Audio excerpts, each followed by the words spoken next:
Hello friends, latest റിവ്യൂയിലേക്ക് സ്വാഗതം. അങ്ങനെ മഞ്ജുവിന് അപകടം പറ്റിയ വിവരമൊക്കെ അരവിന്ദൻ സാറ് ഗിരിനെ ഫോണിലൂടെ വിളിച്ച് പറയുവാണ്. അന്നേരം ഗിരി ചോദിക്കണേ, ഞാൻ പണ്ടേ അവളോട് പറഞ്ഞിട്ടുള്ളതാ, അവളെ കൊണ്ട് പറ്റാത്തതായി ഈ പണി, ഇതുപേക്ഷിച്ച് മറ്റെന്തെങ്കിലും ജോലിക്ക് നോക്കാൻ. എന്നാൽ അവളത് കേൾക്കില്ലല്ലോ, പിന്നെ പറഞ്ഞിട്ട് എന്ത് കാര്യമുള്ളത്, അവൾ അനുഭവിക്കട്ടെ.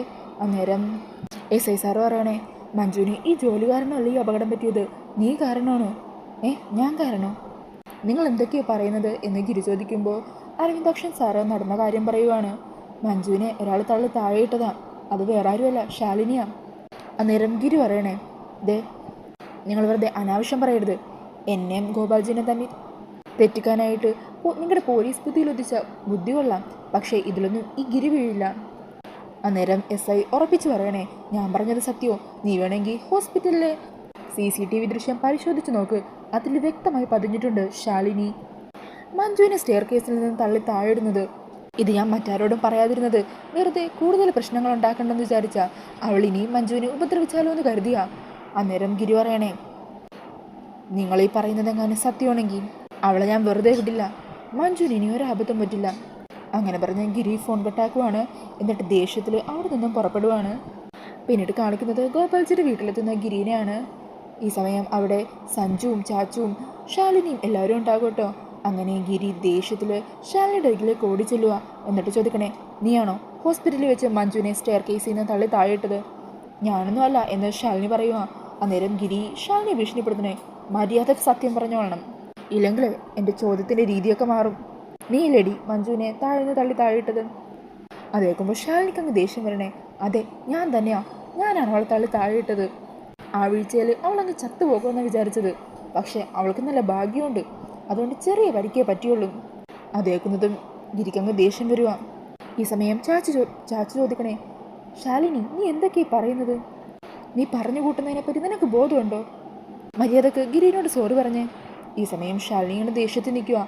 അന്നേരം ഗിരി പറയണേ, ഇവളുടെ സോറി കേൾക്കാനൊന്നുമല്ല ഞാൻ വന്നത്, നിന്റെ സ്ഥാനത്ത് ഈ പ്രവൃത്തി ചെയ്തത് മറ്റേതെങ്കിലും ആണുങ്ങളായിരുന്നെങ്കിൽ അവനെ കൊണ്ട് ഞാൻ ചോറ് ഛർദ്ദിച്ചേനെ, എന്നിട്ടേ ബാക്കി പറച്ചിലുണ്ടാകും. മഞ്ജു എൻ്റെ ഭാര്യയാണ്, അവൾക്ക് നേരെ നിന്റെ ഭാഗത്ത് നിന്ന് ഇനി ഇതുപോലെ വല്ല പ്രവൃത്തി ഉണ്ടായാ പിന്നെ മഞ്ജുവിനെയും കൂട്ടി ഞാൻ ഇങ്ങോട്ടേക്കൊരു വരവ് വരും, എന്നിട്ട് അവളെ കൊണ്ട് തന്നെ നിന്റെ കാരണത്തിട്ട് ഞാൻ തല്ലിക്കും. എനിക്കറിയാം അതിലും വലിയൊരു അപമാനം നിനക്ക് വരാനില്ലെന്ന്. ഈ കാര്യം ഗോപാൽജി അറിഞ്ഞാലും ഗോപാൽജി പോലും എൻ്റെ കൂടെ നിൽക്കുകയുള്ളൂ. ഇത്രക്ക് ക്രൂരതയാണോടി നിന്റെ മനസ്സിലും? ഇനി ഇതുപോലുള്ള എന്തെങ്കിലും ദ്രോഹം നിന്റെ ഭാഗത്തു നിന്ന് മഞ്ജുവിന് നേരെ ഉണ്ടായെന്ന് ഞാൻ അറിഞ്ഞാൽ ഗോപാൽജിയുടെ മകളാണെന്നുള്ള സെന്റിമെന്റ്സ് ഒക്കെ ഞാൻ മറക്കും. നിനക്ക് മനസ്സിലായോടി? ഒരു കാര്യം എനിക്ക് ഉറപ്പായി, നിനക്ക് മുഴുത്ത വട്ടാണ്, അതുകൊണ്ടാ നീ ഭ്രാന്തെടുത്ത് ഇതുപോലുള്ള ഒരു മനുഷ്യപ്പറ്റില്ലാത്ത പ്രവൃത്തികൾ ചെയ്യുന്നത്. ഇനി ഇതുപോലെ എന്നെ നീ ഇങ്ങോട്ടേക്ക് വരുത്തിക്കരുത്. അങ്ങനെ പറഞ്ഞ ഗിരി ദേഷ്യത്തിൽ അവിടെ നിന്നും പോകുവാണ്. ഈ സമയം സഞ്ജു ശാലിനിനെ കളിയാക്കിക്കൊണ്ട് പറയണേ, ഇവന് വേണ്ടിയല്ലേടി നീ ഇത്രയും നാൾ കാത്തിരുന്നത്? കണ്ടില്ലേ, അവൻ എല്ലാത്തിനേക്കാളും വലുത് അവൻ്റെ ഭാര്യയാണെന്ന് അവൻ തന്നെ വന്ന് പറഞ്ഞിട്ട് പോയത് നീ കേട്ടില്ലേടി? നിനക്കിപ്പോൾ തൃപ്തിയായോ? അന്നേരം ശാലിനി ദേഷ്യത്തിൽ സഞ്ജുവിൻ്റെ ബനിയാൻ ഇങ്ങനെ കയറി പിടിക്കുവാണ്. ഈ സമയം ചാച്ചു ശാലിനിയോട് മര്യാദക്ക് നിൽക്കാനൊക്കെ പറയുന്നുണ്ട്. അത് കാണുമ്പോൾ സഞ്ജു പറയണേ, കണ്ടില്ലേ, ഗിരി പറഞ്ഞതുപോലെ ഇവൾക്ക് മുഴുത്ത വട്ടായി, ഇവളുടെ ഈ വട്ട് ചികിത്സിച്ചേ പറ്റൂ. അങ്ങനെ പറഞ്ഞ് സഞ്ജു അവിടെ നിന്നും പോകുവാണ്. ഈ സമയം ശാലിനി ചാച്ചുവിനെ കെട്ടിപ്പിടിച്ച് കരഞ്ഞുകൊണ്ട് നിൽക്കുവാണ്. പിന്നീട് കാണിക്കുന്നത് വീട്ടിൽ നിൽക്കുന്ന ഗിരീനെയാണ്. ഈ സമയം മഞ്ജുവിൻ്റെ അവസ്ഥ കണ്ട് ഗിരിക്ക് വല്ലാതെ സങ്കടമാകുവാണ്. അങ്ങനെ ഗിരി ഫോണിൽ മുകുന്ദനെ വിളിക്കാൻ വേണ്ടി ഫോൺ എടുക്കുവാണ്. ഇതേസമയം മുകുന്ദനാണെങ്കിൽ അമ്മയുടെ കയ്യിൽ കുഴമ്പൊക്കെ ഇട്ട് കൊടുക്കുമായിരിക്കും. ആ സമയത്ത് ഗിരിയുടെ കോൾ വരുവാണ്. അന്നേരം മുകുന്ദൻ പറയണേ, അമ്മേ ആ കോളൊന്നെടുത്തേ, എൻ്റെ കയ്യിൽ എണ്ണയല്ലേ, സ്പീക്കറിലിട്. അങ്ങനെ ഫോൺ സ്പീക്കറിലിടുക. മുകുന്ദൻ ഗിരിയോട് എന്താ നീ ഈ സമയത്ത് വിളിച്ചതെന്ന് ചോദിക്കുക. ആ സമയം ഗിരി പറയണേ, എടാ അന്ന് ഞാൻ ബാറിൽ തല്ലുണ്ടാക്കിയില്ലേ? നീ എന്നത്തെ കാര്യമാണ് പറയുന്നത്? ബാറിൽ നീ എന്നും തല്ലുണ്ടാക്കാറുണ്ടല്ലോ, അല്ല അതിൽ ഏത് തല്ലിൻ്റെ കാര്യം ഇപ്പം നീ ഉദ്ദേശിച്ചത്? എടാ അന്ന് ഞാൻ തല്ലുണ്ടാക്കിയിട്ട് എൻ്റെ കാല് ഉളുക്കിയില്ലേ? ഓ, നമ്മുടെ വറീത ചായനുമായിട്ടുള്ള അടി, അല്ല അതിനെക്കുറിച്ച് എന്തിനാ ഇപ്പം നീ പറയുന്നത്? അയാൾ കേസുമായിട്ട് വല്ലതും വന്നോ? അങ്ങനെയാണെങ്കിൽ നീ പേടിക്കണ്ട, അതൊക്കെ ഞാൻ ഡീൽ ചെയ്ത് ഒതുക്കി തരാം. അന്നേരം ഗിരി പറയണേ, കേസിൻ്റെ ആവശ്യത്തിനാണെങ്കിൽ നിന്നോട് പറയുന്ന നേരത്തെ എനിക്ക് തന്നെ അത് സോൾവ് ചെയ്യാവുന്നതേ ഉള്ളൂ. അത് കേൾക്കുന്നതും ഗൗരിയമ്മ നിന്ന് ചിരിക്കുവാണ്. അന്നേരം മുകുന്ദൻ ചോദിക്കണേ, എടാ നീ എന്നെ കളിയാക്കാനാണോ ഈ പാതിരാത്രി വന്ന് വിളിച്ചത്? ആ സമയം ഗിരി പറയണേ, എടാ അതല്ലടാ, അന്ന് എൻ്റെ കാലൊളുക്കിയപ്പോഴേ നീ എനിക്കൊരു കുഴമ്പ് വന്നില്ലേ, അത് അടിപൊളി സാധനമായിരുന്നു. അതിട്ട് അടുത്ത ദിവസം എൻ്റെ വേദന പൂർണ്ണമായിട്ടും മാറി. ഇപ്പോൾ ഇത്തിരി ആ കുഴമ്പ് കിട്ടുമോ? കുഴമ്പൊക്കെ എൻ്റെ കയ്യിലുണ്ട്, അല്ല നിനക്ക് എന്തിനാ ഇപ്പം ആ കുഴമ്പ്? അന്നേരം ഗിരി പറഞ്ഞേ, എടാ അത് പിന്നെ ഞാൻ ചെറുതായിട്ടൊന്ന് വീണായിരുന്നു, അപ്പോൾ കാലിന് ഭയങ്കര വേദന. നീ ആ കുഴമ്പ് പോയിട്ട് എത്രയും പെട്ടെന്ന് വീട്ടിലേക്ക് വാ, ഞാൻ ഇവിടെ കാത്തു നിൽക്കാം. അങ്ങനെ പറഞ്ഞ് ഗിരി ഫോൺ കട്ടാക്കുവാണ്. ഈ സമയം അമ്മ പറയണേ, നിനക്ക് ആയുർവേദത്തിനെ പറ്റി പറയുമ്പോൾ പുച്ഛമായിരുന്നല്ലോ, ഇപ്പൊ കൂടി നീ എന്നെ ഇരുന്ന് പുച്ഛിക്കുമായിരുന്നില്ലേ? ഇപ്പൊ കണ്ടോ ആവശ്യക്കാർ വരുന്നത് കണ്ടോ? അന്നേരം മുകുന്ദൻ പറയണേ, ഗിരിക്ക് ഒട്ടും വയ്യാത്ത കൊണ്ടായിരിക്കും, അല്ലെങ്കിൽ അവനിതുപോലെ കുഴമ്പൊന്നും ചോദിക്കില്ല. പാവം തീരെ വയ്യം തോന്നുന്നു, ഞാൻ വേഗം കൊണ്ടുപോയി കൊടുക്കട്ടെ. അന്നേരം ഗൗരിയമ്മ പറയണേ, അതിന് ഇത് ഗിരിക്കൊന്നുമല്ല, രാവിലെ മഞ്ജു സ്റ്റെപ്പിൽ നിന്ന് വീണ് കാലൊലുക്കിയെന്ന് പറഞ്ഞത് നിനക്ക് ഓർമ്മയില്ലേ? ഇത് മഞ്ജുവിന് വേണ്ടിയാ. അന്നേരം ചിരിച്ചുകൊണ്ട് മുകുന്ദൻ പറയണേ, എൻ്റെ അമ്മയെ ഒന്ന് ചിരിപ്പിക്കാതെ പോകുന്നുണ്ടോ? മഞ്ജുവിന് വേണ്ടി അവൻ കുഴമ്പ് വാങ്ങുമെന്നോ? നടന്നത് തന്നെ. അന്നേരം ഗൗരിയമ്മ പറയണേ, നീ കണ്ടോ, ഗിരിക്കിതുപോലെ എന്തെങ്കിലും വേദന വന്നാലേ അവന് സഹിക്കും, എന്നാൽ അവൻ സ്നേഹിക്കുന്നവർക്ക് ഇങ്ങനെ സംഭവിച്ചാലേ അതവന് സഹിക്കാൻ പറ്റില്ല. അവൻ പുറമേ കാണിക്കുന്നില്ലെങ്കിലും അവൻ്റെ മനസ്സിൻ്റെ ഉള്ളിൽ മഞ്ജു ഉണ്ട്. ഒന്ന് പോവമ്മേ, അങ്ങനെയൊന്നും ഒരിക്കലും സംഭവിക്കാൻ പോകുന്നില്ല. മഞ്ജു ഗിരിയും തമ്മിൽ കണ്ടാലേ കീരിയും പാമ്പുവാ. മഞ്ജുവിന് കിട്ടി ഗിരി ഇങ്ങനെ കുഴമ്പ് വാങ്ങുമെന്നൊന്നും എനിക്ക് തോന്നുന്നില്ല. ഈ സമയം ഗൗരിയമ്മ പറയണേ, നീ അങ്ങോട്ടേക്ക് ചെന്ന് നോക്ക്, അപ്പം നിനക്ക് കാര്യങ്ങളൊക്കെ മനസ്സിലാവും. പിന്നീട് കാണിക്കുന്നത് മുകുന്ദനെ കാത്തു നിൽക്കുന്ന ഗിരിനെയാണ്. അങ്ങനെ മുകുന്ദൻ വന്ന് ഒച്ച കേൾക്കുമ്പോൾ തന്നെ ഗിരി താഴത്തേക്ക് ഇറങ്ങി പോകുക. ഈ സമയം അടുക്കളയിൽ നിൽക്കുമായിരിക്കും സ്വപ്നയും അമ്മയും. അമ്മ ചോദിക്കണേ, അല്ല നീ ഇത് എങ്ങോട്ടേക്കാ? അന്നേരം മുകുന്ദൻ അങ്ങോട്ടേക്ക് കയറി വരിക. അങ്ങനെ മുകുന്ദനെ കാണുമ്പോൾ അമ്മ ചോദിക്കണേ, മുകുന്ദനോ എന്താ ഈ സമയത്ത്? അത് പിന്നെ ഇവൻ കുഴമ്പ്. അന്നേരം ഗിരി തടഞ്ഞുകൊണ്ട് പറയണേ, അത് പിന്നെ അമ്മേ ഇവന് കുഴമ്പ് വേണമെന്ന് പറഞ്ഞു, അപ്പോൾ കുഴമ്പ് വാങ്ങിക്കൊണ്ടു പോകാനാണ് ഇവൻ ഇങ്ങോട്ട് വന്നത്. ഗൗരിയമ്മക്ക് തീരെ വയ്യൊന്ന് അല്ലേടാ, വാ നമുക്ക് റൂമിലേക്ക് ചെല്ലാം. അങ്ങനെ പറഞ്ഞ് മുകുന്ദനെയും കുട്ടി ഗിരി അവിടെ നിന്നും പോകുവാണ്. ഈ സമയം സ്വപ്ന പറയണേ, അമ്മേ എനിക്കൊരു സംശയം, മഞ്ജു വീണ് കാലൊളുക്കി കിടക്കുവാണല്ലോ, ഇനി മഞ്ജുവിന് വേണ്ടി മുകുന്ദനെ കൊണ്ട് കുഴമ്പ് വരുത്തിച്ചത് ഏട്ടനാണെങ്കിലോ? അത് കേട്ടമ്മ പറയണേ, എടി നീ എന്തൊക്കെയാ പറയുന്നത്? അവൾ വീണെന്ന് പറയുന്നത് തന്നെ ആക്ടിംഗ് ആണ്. അതുമാത്രമല്ല അവൾക്ക് വേണ്ടി എൻ്റെ മോൻ കുഴമ്പ് വരുത്തുമെന്നോ? നീ അങ്ങനെയൊക്കെ ചിന്തിച്ചല്ലോ സ്വപ്നെ, ഒന്ന് ചുമ്മാതിരിക്കും. അങ്ങനെ പറഞ്ഞ് ഭാനുമതി അമ്മ അവിടെ നിന്ന് പോകുവാണ്.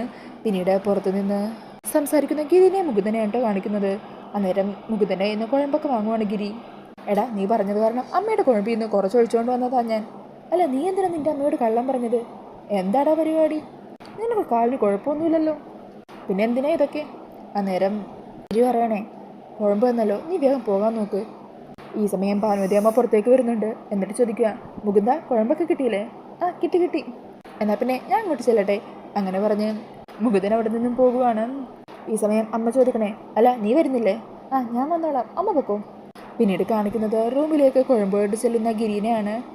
ഈ സമയം മഞ്ജു നല്ല ഉറക്കമായിരിക്കും കേട്ടോ. അന്നേരം ഗിരി ഇങ്ങനെ പറയുക, അവളെ വിളിച്ചെണീപ്പിക്കണോ? അത് മോശമല്ലേ? പക്ഷെ കുഴമ്പ് കൊടുക്കണ്ടേ? എങ്ങനെ കൊടുക്കും? മഞ്ജു കുഴമ്പ്? അയ്യേ അത് വേണ്ട. ഇതാ കുഴമ്പ്. ഇതൊന്നും ശരിയാവുന്നില്ലല്ലോ. അങ്ങനെ ഗിരി തന്നെ മഞ്ജുവിൻ്റെ അരികെ പതിയെ പോയിരുന്നിട്ട് കുറച്ച് കുഴമ്പ് കയ്യിലെടുത്ത് അത് മഞ്ജുവിൻ്റെ കാലിലിങ്ങനെ പുരട്ടി കൊടുക്കുമായിരിക്കും കേട്ടോ. ഈ സമയം മഞ്ജു പെട്ടെന്ന് അനങ്ങുന്നത് കാണുന്ന ഗിരി കട്ടിലേക്ക് വേഗം കിടക്കുവാണ്. എന്നിട്ട് ഉറങ്ങുന്ന പോലെ അഭിനയിക്കുവാണ് കേട്ടോ. അന്നേരം മഞ്ജു എണീറ്റിട്ടില്ല എന്ന് കാണുന്ന ഗിരി വീണ്ടും എഴുന്നേറ്റ് കാലിലേക്ക് കുഴമ്പ് വെച്ച് നല്ലപോലെ തടവി കൊടുക്കുവാണ്. പിന്നീട് കാണിക്കുന്നത് ശാലിനിയെയാണ്. ഈ സമയം ചാച്ചു ശാലിനിയെ ഭക്ഷണം കഴിക്കാൻ വിളിക്കുന്നുണ്ട്. അന്നേരം വിശപ്പില്ല എന്ന് പറഞ്ഞ് ശാലിനി അവിടെ തന്നെ സങ്കടപ്പെട്ടിരിക്കുവാണ്. അത് കാണുന്ന ചാച്ചു പറയണേ, നിന്നോട് ഞാൻ പറഞ്ഞതല്ലേ മഞ്ജുവിനെ ഉപദ്രവിക്കാൻ ശ്രമിച്ചു എന്ന്. ഗിരി അറിഞ്ഞാൽ അവനത് സഹിക്കാൻ പറ്റില്ല. ഇന്ന് നീ ദേഷ്യം വന്ന് സത്യങ്ങളൊന്നും വിളിച്ച് പറയരുതായിരുന്നു. അന്നേരം ശാലിനി പറയണേ, അത് പിന്നെ ആ മഞ്ജുവിന് വേണ്ടി ഗിരി എന്നെ ഭീഷണിപ്പെടുത്തിയപ്പോൾ എൻ്റെ കൺട്രോൾ പോയി ചാച്ചു. അവൾക്ക് വേണ്ടി ഗിരി കാണിക്കുന്ന ആ കരുതലുണ്ടല്ലോ, അതാണ് ഞാൻ ആഗ്രഹിച്ചത്.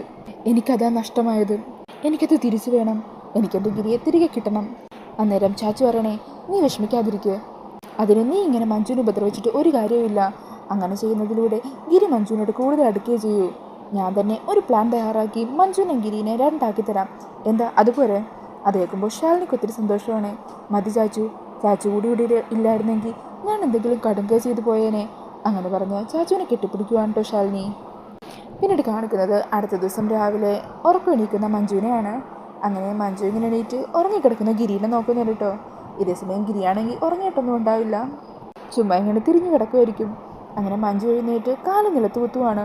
ആ സമയം മഞ്ജു ഇങ്ങനെ ആലോചിക്കുക, അയ്യോ എൻ്റെ വേദന മാറിയല്ലോ, കാലിനിപ്പോൾ തീരെ വേദനയില്ല, ഇതെങ്ങനെ സംഭവിച്ചു എന്ന് പറഞ്ഞ് മഞ്ജു ഇങ്ങനെ അത്ഭുതപ്പെട്ട് നിൽക്കുവാണ്. ഈ സമയം ചിരിച്ചുകൊണ്ട് കട്ടിലിൽ തന്നെ കിടക്കുമായിരിക്കും ഗിരി. അങ്ങനെ ആ ഒരു സീൻ കാണിച്ചുകൊണ്ട് ഇന്നത്തെ എപ്പിസോഡ് തീരുവാണ്.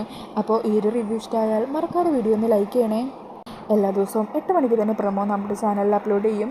പ്രൊമോ അപ്ലോഡ് ചെയ്യുന്നത് വേറൊരു ചാനലിലാണ്. അപ്പോൾ അതിൻ്റെ ലിങ്ക് ഡിസ്ക്രിപ്ഷനിലും കമൻറ്റ് ബോക്സിൽ പിൻ ചെയ്തേക്കാം. ആ ഒരു ചാനലും കൂടി സബ്സ്ക്രൈബ് ചെയ്യണേ. താങ്ക്